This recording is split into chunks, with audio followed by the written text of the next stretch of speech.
세월호 사고 해역에서는 지난 5일부터 수중 수색 작업이 중단됐습니다. 앞서 전해드린 태풍 너구리 때문인데 적어도 10일까지는 수중 수색 작업이 어려울 것으로 보입니다.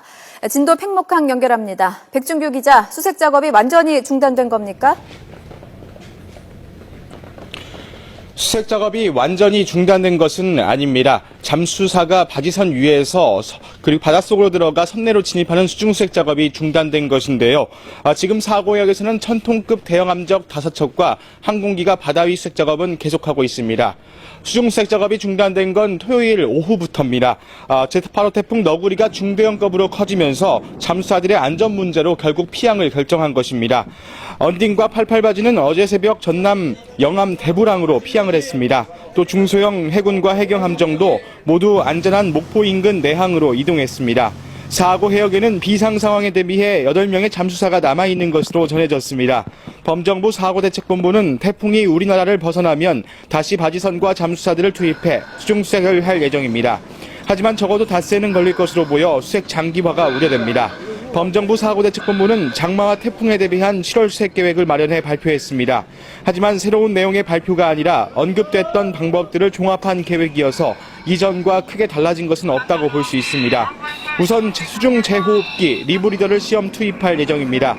수중 제호흡기는 잠수사가 내신 날숨을 다시 저장해 다시 사용하는 방법으로 수심 200m에서 6시간까지 잠수가 가능한 방법입니다. 미국에서 수중 제호흡기 전단팀이 우리나라에 도착해 세월호의 쌍둥이 배인 오하나마호를 답사했고 태풍이 지나간 뒤에 시험 잠수를 할 예정입니다. 대책본부는 세월호 사고 해역에서 시험 잠수를 해보고 투입을 결정할 예정입니다. 전자코 시스템도 도입하기로 했습니다.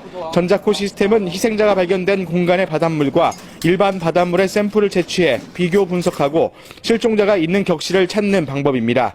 사고대책본부는 시신이 있는 곳은 특이한 화학적 패턴이 나타난다고 밝혔습니다. 지금까지 39곳의 채수 작업을 벌인 결과 특이 반응을 보이는 곳은 6곳인 것으로 전해졌습니다. 하지만 특이 반응이 냉장고 속 식재료가 부패하면서 발생하는 패턴인지 아닌지 또 실종자가 있어 나타나는 패턴인지는 확인되지 않은 것으로 알려졌습니다. 범정부 사고대책본부는 7월 수색 계획을 내놓았지만 실종자 가족들의 반응은 좋지 않습니다. 장마와 태풍에 대비한 수색 계획 발표가 너무 늦었고 그동안 수색 방법과 큰 차이를 보이지 않기 때문입니다. 발표한 계획 모두 이번 태풍이 지나간 뒤에야 적용할 수 있는 계획이라 태풍 너구리를 어떻게 보냈냐가 더욱 중요해졌습니다. 지금까지 진도 팽목항에서 YTN 백종규입니다.